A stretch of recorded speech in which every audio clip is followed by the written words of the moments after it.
Hi everyone, I'm back down at Sydney Centennial Park on a beautiful day to show you guys another outstanding pond boat.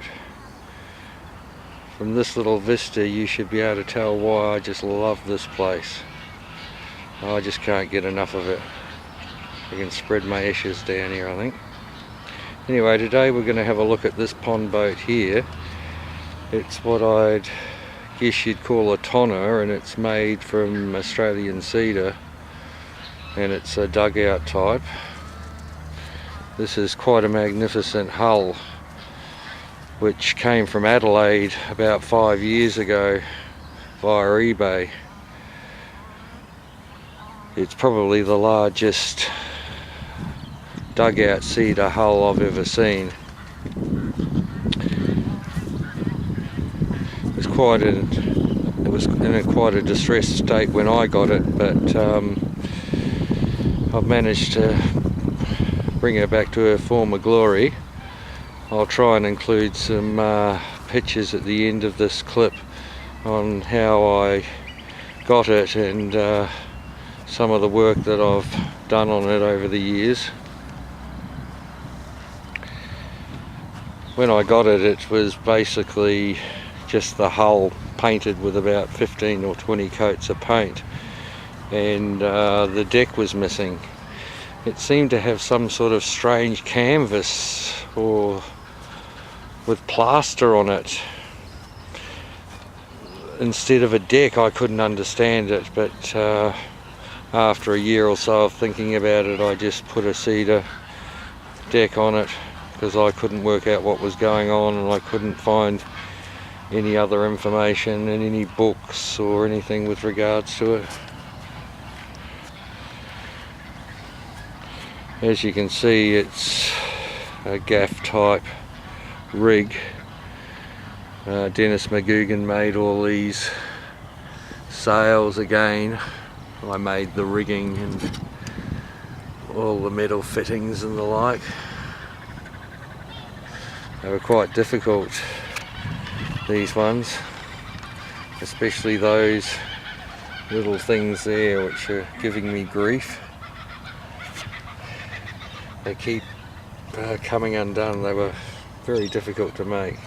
The solder joint just will not hold on them. This bow wire sprung on me on the way over here. It's one of the joys of moving these boats and owning them. You're always messing around and touching them up.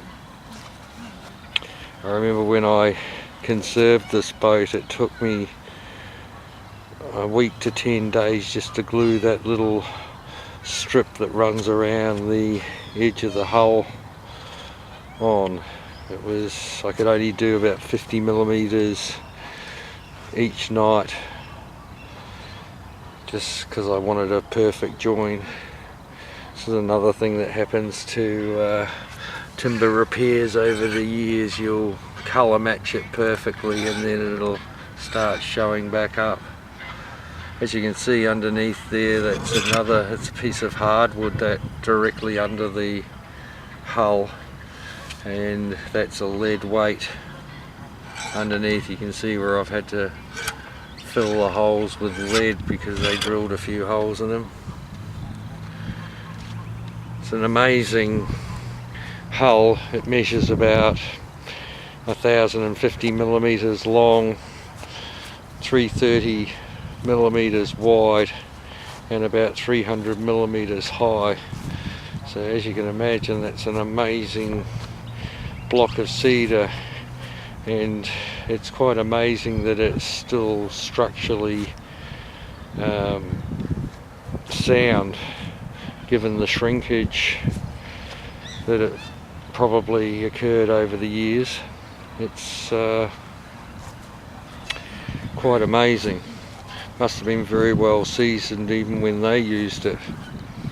And going by the 1 square inch per year rule, is 10 or 15 years worth of seasoning in that piece of cedar. It's a very beautiful hull. and it was a bit of an effort to get it all back together. Generally on these boats I only work on them when I feel like it, and if I'm in doubt I don't do anything. It took me a while to work out what to do with this, what fittings to make, and I'm quite pleased with the outcome. It's a bit sad that it's sitting up in the attic of my house not being seen by anybody, but that's the way it goes.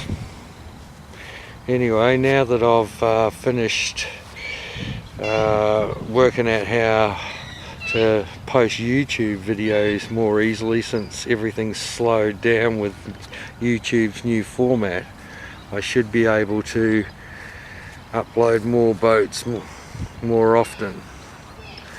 Anyway, I hope you guys enjoyed this, and I'll hopefully upload some more soon. See you later.